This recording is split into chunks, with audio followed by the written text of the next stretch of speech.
Baulajwa, bauzesuki, katestizi. Amen. Datoragati, nene bomba mrewa, andifenda roma, kumanya bataroma, kunyangwenda takwanewawa.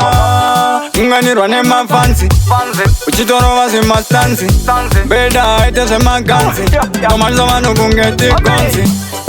Kumanya after 8 Bakatosi wona na tone wait Nangana vachuna futi straight kuti pandi apana debate Bakatinda uya too late Nangana vakanda mu toilet Nangana vaisa mu basket Kwatengi songe swinupa market Nodi ubera ni bere Aiwaya tomzenga bere Kawaza ni tere It's better kuti vambo tere Nodi ubera ni bere Aiwaya tomzenga bere Kawasande tere, ite beta kuti vambo terera.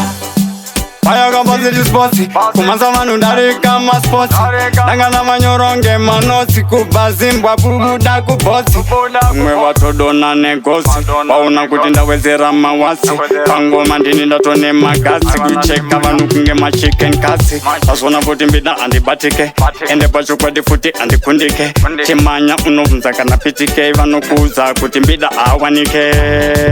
Andina kubatika ipapo, ndapo tamafanzi musazo ni maka. Because nongoma zakudaka, unoona futi zvakunaka, ndataura. Nodi ubera ni bere, aiwaya tomzenga bere. Kawaza ni tere, it's better kuti vambo terera. Nodi ubera ni bere, aiwaya tomzenga bere. Kawaza ni tere, it's better kuti vambo terera. Chapenza girineti, mafanzi amirapa geti. Akava dakazan kazeti, pasipota kutoti ijeti. Tauya jibandit, dotiri kuneza kapa street. Chitone ngoma ziri sweet, jibanda zimanya kapa beat. Katestizi, pamwe vacho vakadya izi.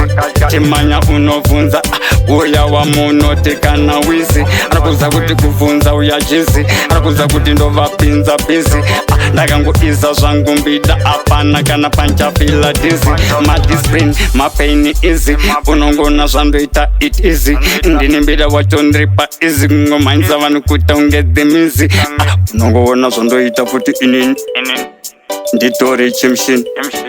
Kumaisa vanu kunge chiya chamunoti kadija chiqueen. Ndatona ngati mavanzi vari kurema, ngoma vari kuwa ya.